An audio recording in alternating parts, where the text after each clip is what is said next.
কাল আমরা গোলক সম্বন্ধে তোমাদের কিছু কিছু ফর্মুলা বুঝিয়েছি এবং কিছু কিছু প্রবলেম তোমাদের সামনে তুলে ধরেছি। এখন আমরা কোশ্চেন নাম্বার 12টার দিকে আলোকপাত করব। কোশ্চেন নাম্বার দেখো 12। কোশ্চেন নাম্বার 12 বলে একটি ধাতব গোলকের উপরিতল এমনভাবে কেটে নেওয়া হলো যে নতুন গোলকের বক্রতলের ক্ষেত্রফল আগের গোলকটার ঠিক অর্ধেক হবে।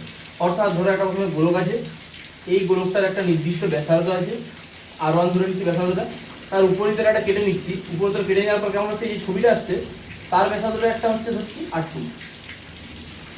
কি বলেছে এখানে, বলেছে যে এমনভাবে কেটে নেওয়া হলো যে নতুন গোলকের যে বক্রতলের ক্ষেত্রফল আগের গোলকটি ঠিক অর্ধেক হয় এবং কেটে নেওয়া অংশের আয়তনের সঙ্গে অবশিষ্ট গোলকের আয়তন অনুপাত। এই প্রথম গোলকের যে এটা তাহলে কি হলো, পুরানো গোলক, এটা কি নতুন গোলক। তাহলে দেখো এর সমগ্র তলের ক্ষেত্রফল কত হবে, সমগ্র তলের ক্ষেত্রফল, পুরনো গোলকের সমগ্র তলের ক্ষেত্রফল কি ফর্মুলা কি, 4 পাই ইন্টু R1 স্কোয়ার। আর নতুন গোলকের কি হবে, 4 পাই ইন্টু R2 স্কোয়ার।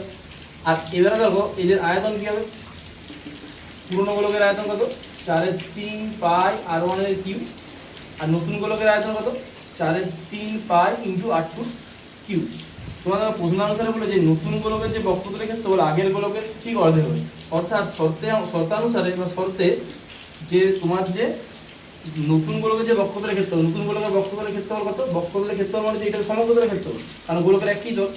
নতুন গোলকের যে বক্রতলের ক্ষেত্রফল সেটা হচ্ছে পুরনো গোলকের বক্রতলের ক্ষেত্রফলের অর্ধেক। অর্থাৎ পুরনো গোলকের যে বক্রতলের ক্ষেত্রফল ছিল তার হচ্ছে অর্ধেক, অর্থাৎ 1/2।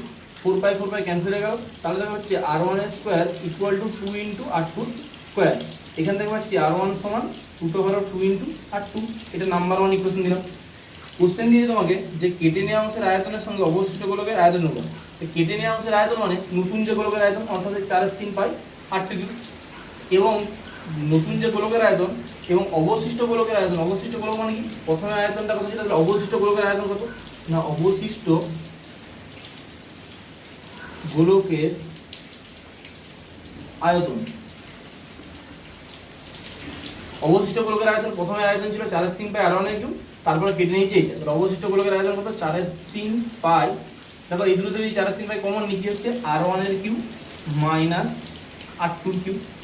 তাহলে কি তোমার যে অনুপাত বলতে বের করতে বলেছে, অর্থাৎ নির্ণয় অনুপাত কত হবে, নির্ণয় অনুপাত সেটা কত বলেছে যে কেটে নেওয়া অংশের আয়তনের সঙ্গে অবশিষ্ট গোলকের আয়তন অনুপাত। কেটে নেওয়া অংশের গোলকের আয়তন কত, 4/3 পাই R2 কিউব, 4/3 পাই R2 কিউব। অবশিষ্ট গোলকের আয়তন অনুপাত 4/3 পাই R1 এর কিউব মাইনাস R2 এর কিউব। 4/3 পাই 4/3 পাই ক্যান্সেল হয়ে গেল। দেখো এটা লিখছি R2 কিউব বাই R1 এর মানটা কত, √2 ইন্টু R2, তাহলে √2 ইন্টু R2 তার কিউব মাইনাস R2 কিউব। এটাকে এভাবে লিখতে পারি R2 তার কিউব বাই √2 এর কিউব, অর্থাৎ 2√2 ইন্টু R2 কিউব মাইনাস কত, R2 কিউব। উপরে R2 কিউব যেমন আছে রইল, নিচ থেকে আবার R2 কিউব কমন নিলাম, তাহলে হচ্ছে কত, 2√2 মাইনাস 1। এটা ক্যান্সেল হয়ে উপরে আসছে লবে 1 আর পরে আসছে 2√2 মাইনাস 1। তাহলে প্রথমে যে ধরেছিলাম যে পুরনো গোলকের যে ব্যাসার্ধ সেটা ধরেছিলাম R1, আর নতুন গোলকের যে ব্যাসার্ধ সেটা ধরেছিলাম R2। তাহলে শর্তানুসারে প্রথম শর্তে কি করলাম, যে পুরনো গোলকের যে বক্রতলের ক্ষেত্রফল সেটা হচ্ছে নতুন গোলকের বক্রতলের ক্ষেত্রফলের অর্ধেক। এখান থেকে পেলাম কি এই সমীকরণটা R1 সমান √2 R2। এবার অবশিষ্ট গোলকের যে আয়তনটা সেটা কি হবে, পুরনো গোলকটা থেকে নতুন গোলকের আয়তন বিয়োগ হবে, বিয়োগ করে আবার যেটা পেলাম সেটা হচ্ছে এটা।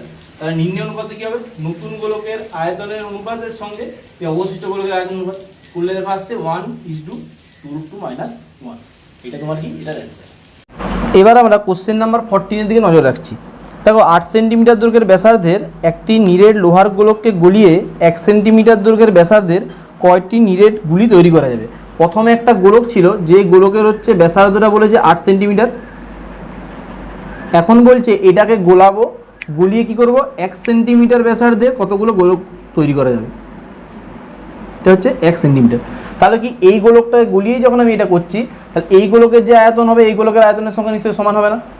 যতগুলো গোলক তৈরি করা যাবে সেই তার সংখ্যার সঙ্গে এর আয়তনটা কী হবে, সমান হবে। ধরে নিচ্ছি কি আমি এক্সটি গোলক তৈরি করা যাবে। এক্সটি গোলক তৈরি করা গেলে দেখো প্রথমে এই যে বড় গোলকের আয়তন কত হবে, 4/3 পাই ইন্টু 8 এর কিউব সমান ছোট গোলকের আয়তন কত হবে, 4/3 পাই ইন্টু 1 এর কিউব।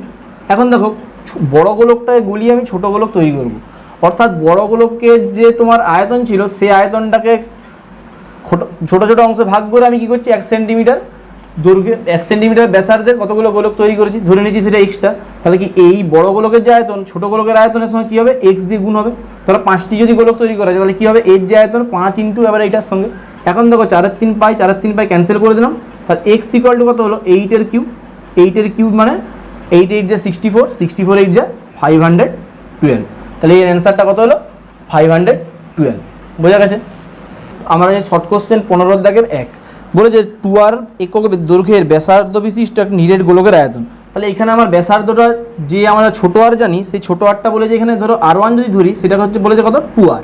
তাহলে ব্যাসার্ধটা ধরে নিচ্ছি এখানে 2r বলেছে।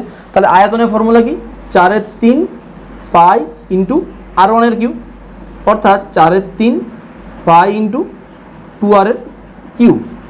অর্থাৎ দেখো 2 কিউব ইকুয়াল টু কত 8, 8 4 32। তাহলে 32/3 পাই আর কিউ। একক কী হবে, ঘন একক, অর্থাৎ কিউবিক ইউনিট হয়ে গেল। এবার দেখো কোশ্চেন নাম্বার যে 4 আছে, বলছে দুটি নিরেট গোলকের বক্ষতলের ক্ষেত্রফলের অনুপাত 16:9, তাদের আয়তনের অনুপাত কত। তাহলে বক্ষতলের ক্ষেত্রফলের অনুপাত দিয়ে দিয়েছে, সেটা হচ্ছে 16:9। তাহলে বক্ষতলে ধরে নিচ্ছি প্রথম গোলকটির ব্যাসার্ধ হচ্ছে r1, তারপর গোলকের ব্যাসার্ধ হচ্ছে r2। তাহলে প্রথম গোলকের বক্ষতলের ক্ষেত্রফল কত হবে 4 পাই r1 স্কোয়ার, আর দ্বিতীয় গোলকের যে বক্ষতলের ক্ষেত্রফল তাদের অনুপাতটা বলেছে। তাহলে কি করব 4 পাই ইন্টু r2 স্কোয়ার। এদের অনুপাত কত বলেছে না, এদের অনুপাত বলেছে 16/9। এই যে 4 পাই ক্যান্সেল করে দিলাম। তাহলে r1/r2 তার টোটাল যদি স্কোয়ার করি সেটা হচ্ছে কত 4/3 টোটাল স্কোয়ার। আমার বর্গগুলো যদি ক্যান্সেল করি তাহলে কি হচ্ছে r1/r2 সমান হচ্ছে কত 4/3। তোমাকে বের করতে বলেছে আয়তনের অনুপাত। আয়তনের ফর্মুলা কি জানি, যে 4 3 pi r1 cube by 4 3 pi r2 cube. তাহলে আমি কী করছি, এদিকে উপরে লব আর হরে 4 3 পাই দিয়ে গুণ করছি। তাহলে 4 3 pi into r1 cube by 4 3 pi into r2 cube equal to, তাহলে এই দিকে কত করছি, এই দিকে করবো 4 cube by 3 cube equal to কত হচ্ছে 4 cube equal to 64, 3 cube equal to 27। তাহলে অনুপাত কত হলো, নিম্ন অনুপাত 64:27। এটা অ্যান্সার পেয়ে গেলাম কোশ্চেন নাম্বার 4। নাম্বার 5, একটি নিরেট গোলকের বক্ষতলের ক্ষেত্রফল ও 3 গুণ আয়তনের সংখ্যামান সমান হলে গোলকটি ব্যাসার্ধের দৈর্ঘ্য কত। ধরে নিচ্ছি যে ব্যাসার্ধ ধরে নাম্বার 5টা বলে যে একটি নিরেট গোলকের বক্ষতলের ক্ষেত্রফল ও 3 গুণ আয়তনের সংখ্যামান সমান। ধরে নিচ্ছি গোলকটির ব্যাসার্ধ r। তাহলে গোলকটির ব্যাসার্ধ যদি r হয় তাহলে বক্ষতলের ক্ষেত্রফল কত 4 পাই r স্কোয়ার। সেটা কার সাথে সমান, 3 গুণ আয়তনের সংখ্যামান। 3 গুণ মানে 3 ইন্টু তার আয়তন। গোলকের আয়তন কত 4 3 পাই আর কিউ। এই দেখো 4 পাই ক্যান্সেল হয়ে গেল, 3 3 ক্যান্সেল হয়ে গেল, 3 3 ক্যান্সেল হলে দেখো কি আসছে 3 3 ক্যান্সেল, 4 4 ক্যান্সেল, পাই ক্যান্সেল। তাহলে r cube equal to r square.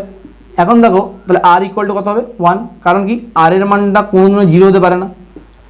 যেহেতু আর এর মানটা অর্থাৎ ব্যাসার্ধ কোনোদিনও 0 হতে পারে না, তাহলে তো আমি গোলকটাই পাবো না। তো ব্যাসার্ধ যদি 0 না হয় তাহলে আর এর মানটা কত হলো 1। তো তোমার কোশ্চেন কি, গোলকটি ব্যাসার্ধের দৈর্ঘ্য কত, অর্থাৎ গোলকটি ব্যাসার্ধ দৈর্ঘ্য পেলাম কত আর সমান 1 একক। অর্ধগোলকের আয়তন এবং সমগ্রতলের ক্ষেত্রফলের সংখ্যামান সমান, অর্ধগোলকটির ব্যাসার্ধের দৈর্ঘ্য কত। বলেছে একটা অর্ধগোলকের আয়তন এবং সমগ্রতলের ক্ষেত্রফলের সংখ্যামান সমান। তো আমরা আগের দিনে জানলাম কি, যে অর্ধগোলকের আয়তনের ফর্মুলা কি 2 3 পাই আর কিউ। এটা কার সাথে সমান বলেছে, তার সমগ্রতলের ক্ষেত্রফল। সমগ্রতলের ক্ষেত্রফল কত হয় 3 পাই ইন্টু আর স্কোয়ার, এর সাথে সমান বলেছে। তোমাকে বের করতে বলেছে অর্ধগোলকটি ব্যাসার্ধের দৈর্ঘ্য। এই দেখো পাই ক্যান্সেল হয়ে গেল, তাহলে কি হচ্ছে আর ইকুয়াল টু এদিকে 3 3 কত হলো 9/2। তাহলে কত হচ্ছে ব্যাসার্ধটা 9/2 ইকুয়াল টু 4.5। এটা কি হবে 4.5 ইউনিট, অর্থাৎ 4.5 একক। এটা পেয়ে গেলাম কি অর্ধগোলকটির ব্যাসার্ধের দৈর্ঘ্য। তোমার এই কোশ্চেনটা হতে পারে কি, যে অর্ধগোলকটির ব্যাসের দৈর্ঘ্য কত। তাহলে এটা কী করবো, একে 2 দিয়ে গুণ করবো। একে যদি 2 দিয়ে গুণ করে দিই তাহলে আমার অ্যান্সার আসবে কত 2 ইন্টু 9/2, অর্থাৎ 2 দিয়ে কেটে যে 9 একক। এটাই অ্যান্সার হবে। দ্য কোশ্চেন নাম্বার 4, একটি নিরেট গোলকের বক্ষতলের ক্ষেত্রফল এস, আয়তন ভি হলে তোমাকে বলেছে এস এর কিউ বাই ভি স্কোয়ারের মান কত। দেখো বক্ষতলের ক্ষেত্রফলের ফর্মুলা জানি S equal to 4 pi r square. আবার আয়তনের ফর্মুলা জানি কি 4 3 পাই আর কিউ, 4 3 পাই আর কিউ। এবার কি বলেছে এদের বলেছে এস কিউ বাই ভি স্কোয়ারের মান কত। অতএব কি লিখবো S cube by V square, S cube means 4 pi r square তার cube by 4/3 pi r cube তার আবার স্কোয়ার। তাহলে 4 কিউ মানে 64 pi cube r⁶ by 4 square means 16 by 9 pi square r⁶, সব ক্যান্সেল হয়ে গেল। তাহলে দেখো 16 4-এ কত হচ্ছে 64, আর এই 9টা কোথায় উঠে যাবে, 9টা উঠে যাবে কি তোমার উপরে। তার এইখানে যে একটা পাই ছিল এটা কত হলো, দুটো কেটে গেল মানে একটা পাই পড়ে আছে, তাহলে কত হবে 9 × 4 × পাই ইকুয়াল টু 36 পাই। এটাই অ্যান্সার হয়ে গেল কোশ্চেন নাম্বার 4। এবার দেখো কোশ্চেন নাম্বার 5 বলছে একটি গোলকের ব্যাসার্ধ দৈর্ঘ্য 50% বৃদ্ধি করলে বক্ষতলের ক্ষেত্রফল শতকরা কত বৃদ্ধি পায়। অর্থাৎ যে রেডিয়াস ছিল সেই রেডিয়াসটা 50% ইনক্রিজ করছে, তাহলে তার বলেছে বক্ষতলের ক্ষেত্রফল কত বৃদ্ধি হবে।